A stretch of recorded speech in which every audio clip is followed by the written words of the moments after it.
I signed the papers. My hand didn't shake. Daniel smiled across the mahogany desk. That same smile he'd given me when he was 7 years old, and I'd bought him his first bicycle. But this wasn't about bicycles anymore. This was about $500,000 in retirement savings, and the house in Elbow Park that Margaret and I had worked 37 years to pay off. He thought I didn't understand what I was signing. He thought the early onset dementia diagnosis was real. He had no idea I'd been recording everything for the past 6 weeks. Let me back up. My name is Robert Morrison. I'm 67 years old, and until 3 months ago, I thought I had a good relationship with my son. I retired from Suncor 5 years back, after spending most of my career as a petroleum engineer. The work was demanding. The hours were long, especially during those boom years, when everyone in Calgary was making money hand over fist.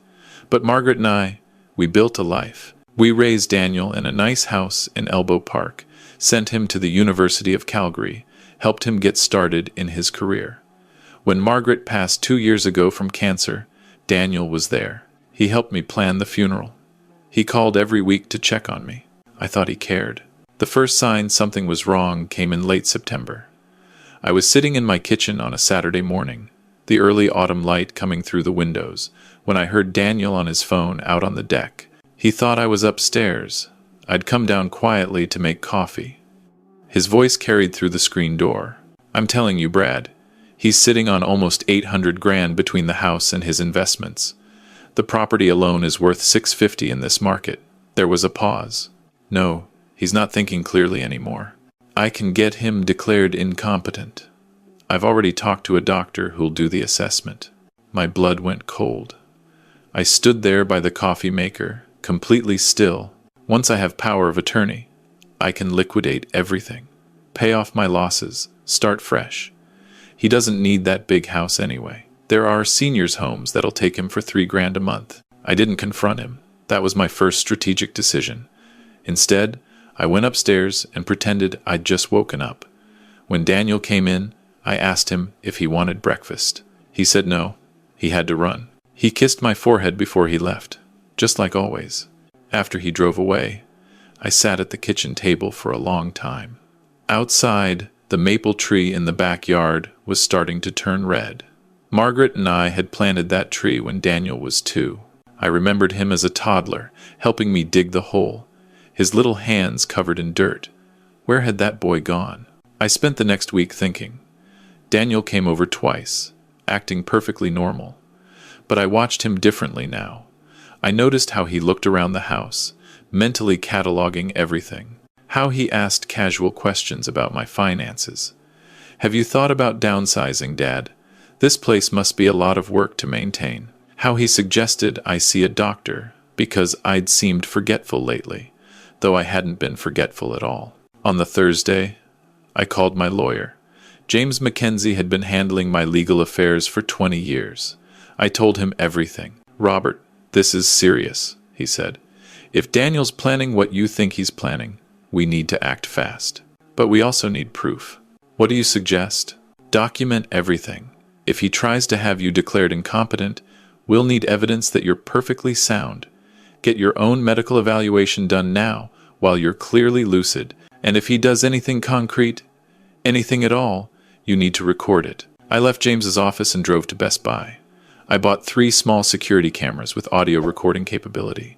The young salesperson, couldn't have been more than 25, showed me how to set them up on an app on my phone. I put one in the living room, one in the kitchen, and one in my home office, all hidden, all recording to cloud storage. Then I went to my family doctor, Dr. Chen. I've been seeing him for 15 years. I explained the situation. I need a full cognitive assessment, I said. I need it documented that there's nothing wrong with my mental capacity. Dr. Chen looked concerned. Your son is trying to have you declared incompetent? That's what I'm afraid of. He ran the tests. Memory, reasoning, problem-solving, everything. A week later, I had the results in writing. Cognitive function, completely normal for my age. No signs of dementia, no signs of impairment. Dr. Chen wrote a detailed letter explaining this.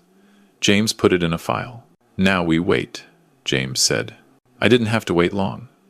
2 weeks later, Daniel showed up with papers. He had a woman with him, introduced her as Dr. Patricia Brennan, a geriatric specialist. They sat me down in the living room. The cameras were recording. Dad, we're worried about you, Daniel said. His voice was so gentle, so concerned. You've been forgetting things, getting confused. Dr. Brennan is here to do an assessment, just to make sure you're okay. I played along. Forgetting things? I don't think so. You do, Dad. Last week you called me 3 times asking where Mom was. You forgot she passed away. That was a lie. I had never done that. But Dr. Brennan was writing it down. The assessment was a joke. She asked me simple questions, but the way she framed them was designed to make me look confused. She wrote down that I seemed disoriented, that I had trouble with dates and times. She spent maybe 20 minutes total, and then declared that I showed signs of cognitive decline. I'd recommend a power of attorney be established as soon as possible, she said to Daniel, as if I wasn't even in the room, before things deteriorate further. I acted confused, a bit lost. I don't understand. What's happening? It's okay, Dad. We're just taking care of you. Daniel patted my hand, the same hand I'd held when he learned to walk. After they left, I called James. I have the whole thing recorded. She didn't do a proper assessment. She barely spent any time with me. Good. Keep the recording safe. We'll need it. Over the next 3 weeks, Daniel ramped up his campaign. He started telling family members I was declining. My sister called from Vancouver, worried. Danny says you're not doing well, Rob. He says you're confused all the time. Nancy, I'm fine. Danny's lying. Why would he lie? Because he wants my money. There was a long pause. Robert, that's a terrible thing to say about your own son. It's the truth. But I could tell she didn't believe me. Daniel was always so charming, so convincing. He'd painted himself as the devoted son caring for his aging father. Who would I believe? The successful financial advisor or the old man claiming conspiracy? In mid-October, Daniel brought me the power of attorney documents. We were in my home office. The camera, hidden in the bookshelf, captured everything. Dad, this is just a formality.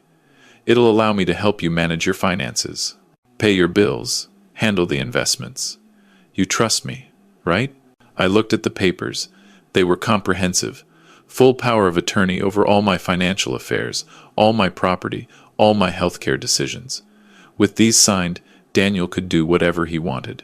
Sell the house, empty my accounts, put me in a care facility against my will. I don't know, Danny. This seems like a lot. It's for your own good, Dad. You can't manage everything on your own anymore. You're not well. I feel fine. You're not fine, Dad. You're sick. You forget things. You get confused. Let me help you. His voice was so patient, so reasonable. If I hadn't known the truth, I would have believed him. I would have thought he really was trying to help. Okay, I said finally, if you think it's best. I signed the papers, all of them. Daniel witnessed my signature, his smile growing wider with each page. When it was done, he hugged me. You're doing the right thing, Dad. I'll take care of everything. You don't have to worry about anything anymore. After he left, I sat in that office for a while. The autumn sun was setting, casting long shadows through the window. I thought about Margaret.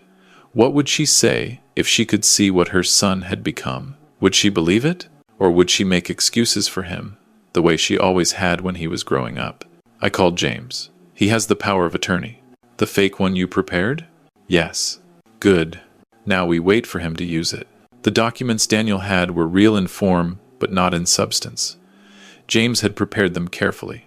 They looked legitimate, they had all the right legal language, but they weren't filed with the court. They weren't officially registered. They were props in a play. And Daniel didn't know he was the only one who thought the play was real. I didn't have to wait long. 3 days later, I got a call from my bank. Mr. Morrison, we have someone here claiming to have power of attorney over your accounts.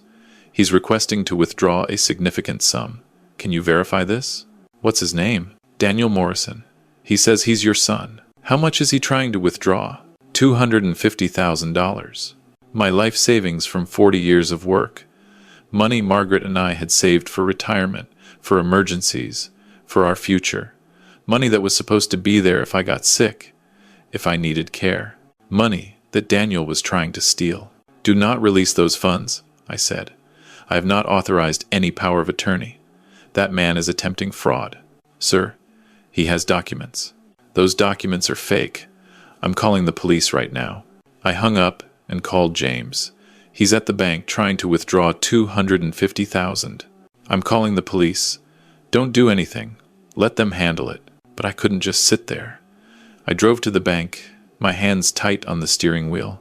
It was a cold October day, the kind of day where you can feel winter coming. The trees along Memorial Drive were half bare already. When I walked into the bank, I saw Daniel at the manager's desk. He looked up when he saw me, and for a second, just a second, I saw something in his eyes.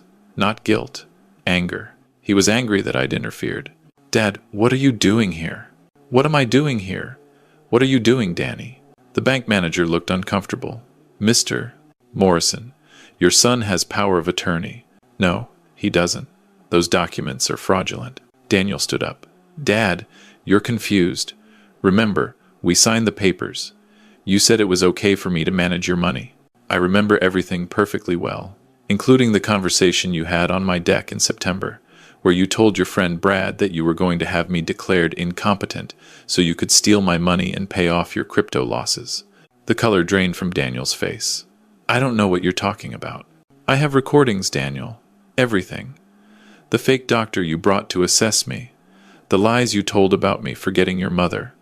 All of it. The police arrived 10 minutes later. 2 officers from the Calgary Police Service. I'd already sent James all the recordings, and he'd sent them to the police. They'd been building a case. Daniel Morrison? One of the officers said. Yes, we need you to come with us. You're being detained for questioning regarding attempted fraud and financial exploitation of a vulnerable person.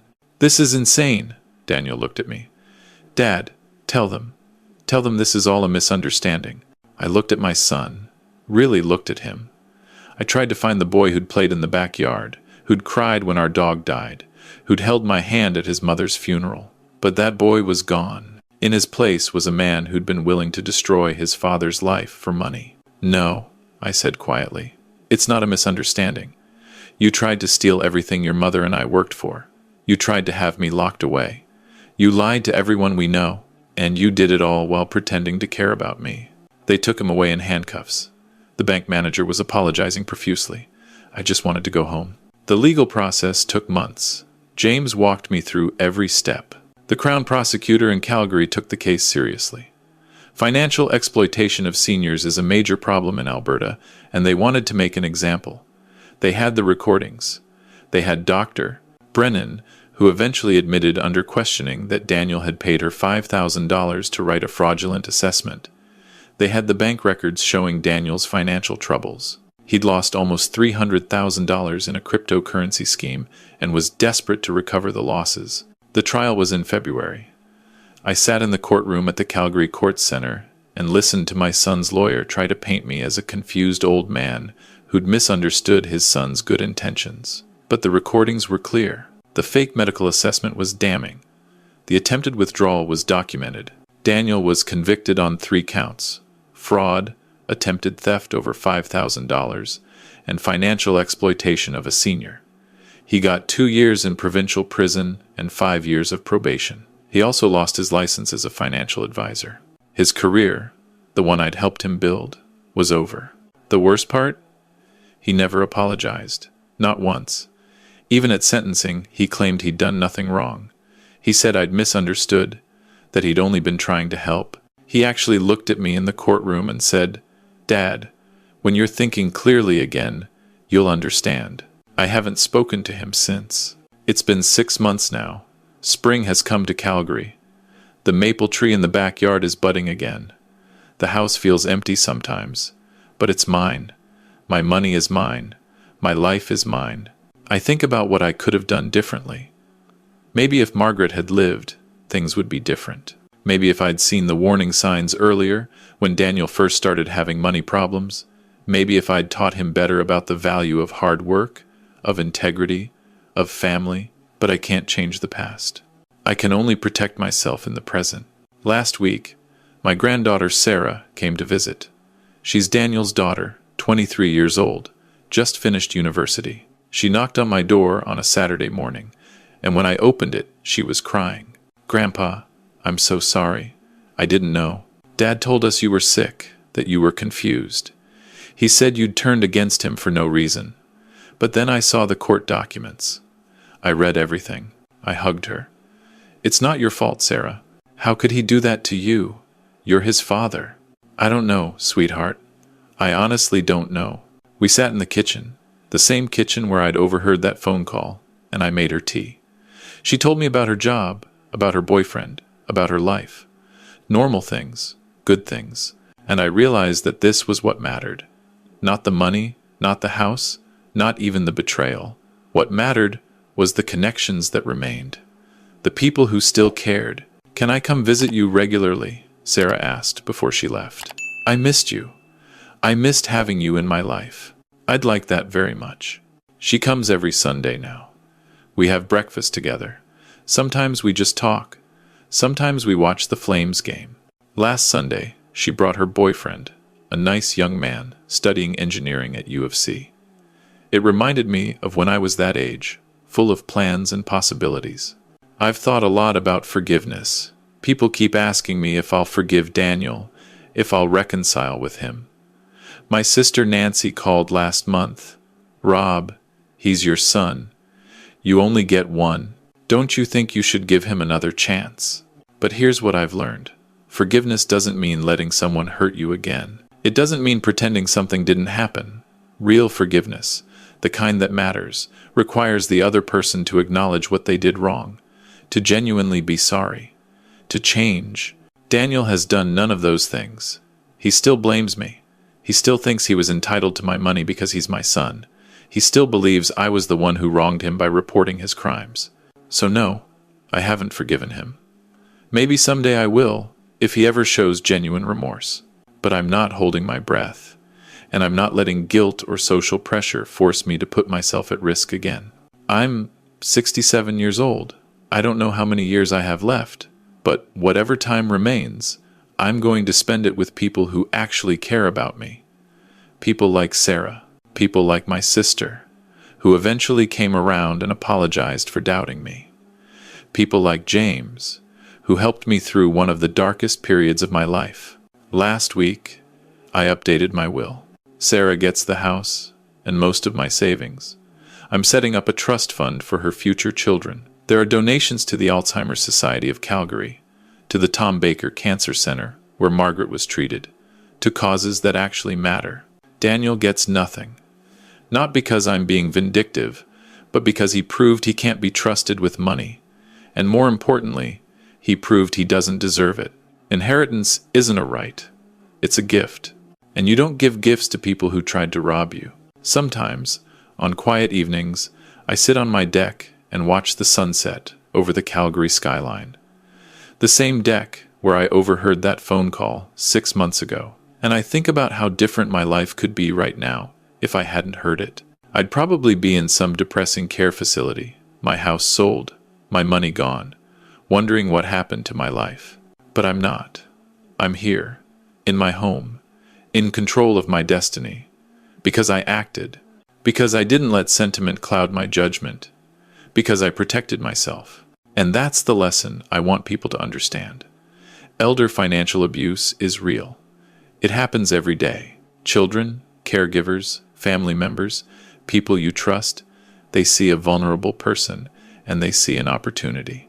They'll use your love, your trust, your fear of being alone, all of it, to take what you've worked for. Don't let them. Stay sharp. Stay aware. Trust, but verify. And if someone you love tries to take advantage of you, don't be afraid to fight back. You deserve to live your life with dignity, with security, with peace. I earned this house. Margaret and I earned our savings. We worked hard for 40 years, and I'll be damned if I let anyone take it from me, family or not. The maple tree is in full bloom now. Sarah and I are planning to have a barbecue next weekend. She's bringing some friends. The house will be full of life again, full of laughter. That's what Margaret would have wanted. Not an empty monument to the past, but a living space where good people gather. Daniel will get out of prison in about 18 months if he makes parole. I don't know what he'll do then. I don't know if he'll try to contact me. Part of me hopes he won't. Part of me hopes he's learned something, though I doubt it. But whatever happens, I'm ready. I have my lawyers. I have my security. I have my evidence. And most importantly, I have people who genuinely care about me. That's worth more than all the money in the world. And it's something Daniel threw away for a chance at quick cash. I feel sorry for him, in a way. He had a father who loved him. He had a family who supported him. And he traded it all for nothing. Me, I'm doing fine. Better than fine, actually. I'm free. And that's the best revenge of all.